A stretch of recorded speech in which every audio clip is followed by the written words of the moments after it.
दोस्तों नमस्ते। वोट चोरी का मुद्दा तो हम आए दिन सुनते रहते हैं। एक नया नया मुद्दा लेकर आते हैं। इस बार वोट चोरी का मुद्दा चल रहा है। अब छोड़ दीजिए वोट चोरी, केरल में तो दिन दहाड़े डकैती हो गई है।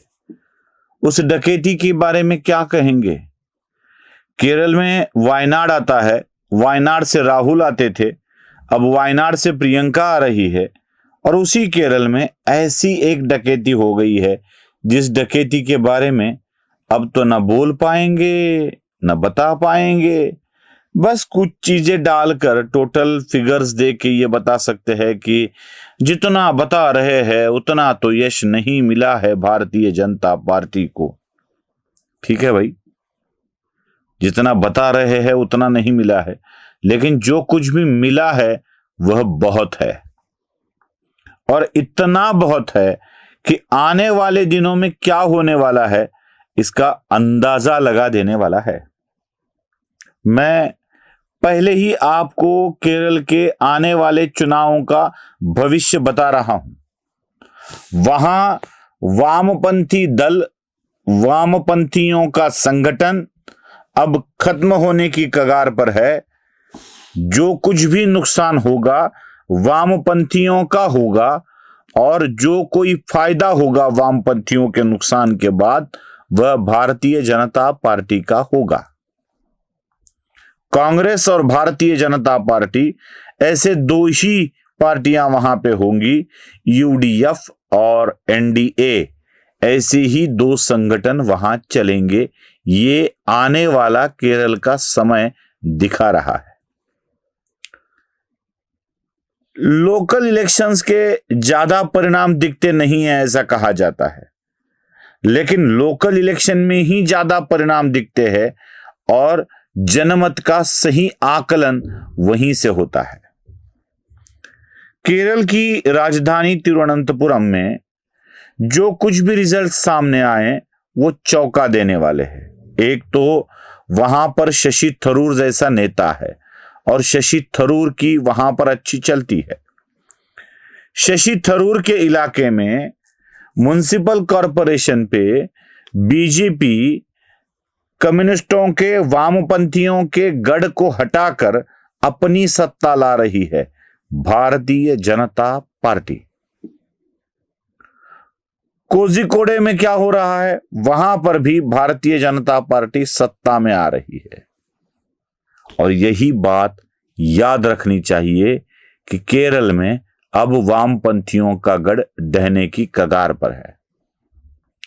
भारतीय जनता पार्टी को मिला यश, मैं डकैती इसलिए कह रहा हूं कि दो जगह पर जो भारतीय जनता पार्टी को वोट मिले हैं ना, वो बड़े महत्वपूर्ण हैं। एक त्रिशूर, जो केरल का महत्वपूर्ण इंडस्ट्रियल शहर है, जहां पे इंडस्ट्री बेसिकली अपनी जो बड़ी इंडस्ट्रियां होती है उनके सारे स्पेयर पार्ट्स वहां पर बनते हैं त्रिशूर में। स्पेशली महाराष्ट्र के लोगों को पता चले इसलिए बता देता हूं कि जो भी टायर रिमोल्डिंग वाले पार्ट्स होते हैं ना, वो जो बनते हैं वहां पे डाई वगैरह, वो त्रिशूर में बनते हैं। तो त्रिशूर जैसे शहर का एक गांव है, एरिया है कन्नमपुलगम, और वह इलाका पूरी तरह मुस्लिम आबादी की घनता वाला है। और उस इलाके में भारतीय जनता पार्टी की कैंडिडेट कमल निशानी पर चुनकर आई है। सोचिए, कन्नमपुलगम में अगर भारतीय जनता पार्टी चुनकर आती है मुस्लिम बहुल क्षेत्र में, तो दिन दहाड़े डकैती हो रही है ना। अब इस डकैती के बारे में क्या कहेंगे राहुल। और एक उदाहरण बताना चाहूंगा, एर्नाकुलम डिस्ट्रिक्ट के मुनम्मम इलाका, केरल के एर्नाकुलम डिस्ट्रिक्ट का मुनम्मम इलाका जो ईसाई बहुल है, क्रिश्चियनों की तादाद वहां पर बहुत बड़ी है, उस इलाके में भी भारतीय जनता पार्टी का कैंडिडेट चुनकर आता है। मुस्लिम बहुल इलाके में, ईसाई बहुल इलाके में भारतीय जनता पार्टी को वोट मिलते हैं। इसका मतलब साफ है कि अब भारतीय जनता पार्टी का वोटर बढ़ रहा है, अब बढ़ रहा है।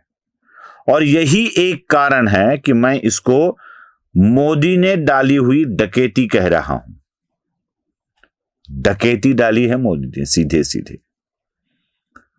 इन कांग्रेसियों को यह पता था कि केरल में अनएक्सेप्टेड, उनको एक्सेप्ट नहीं था, दुनिया एक्सेप्ट कर रही है उसको, केरल भी खुद भारतीय जनता पार्टी को एक्सेप्ट कर रहा है।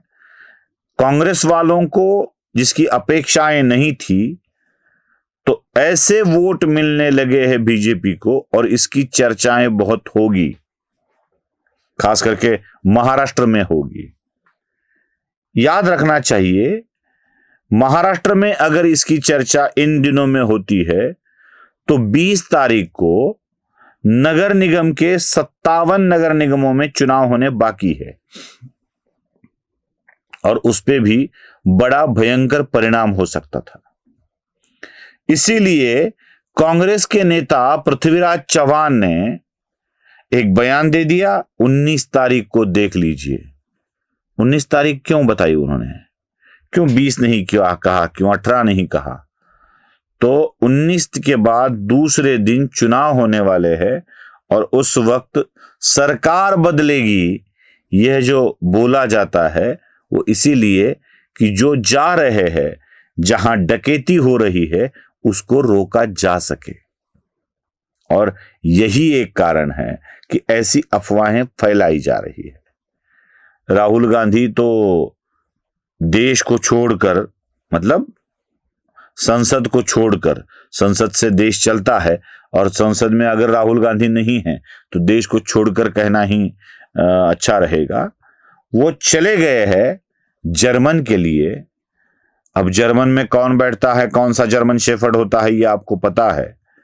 न जाने कौन सा नया फेक बम लेकर आएंगे या वहां से बम फेंकेंगे कि जिसमें देश में उथल पथल होने की संभावनाएं लगने लगेंगी।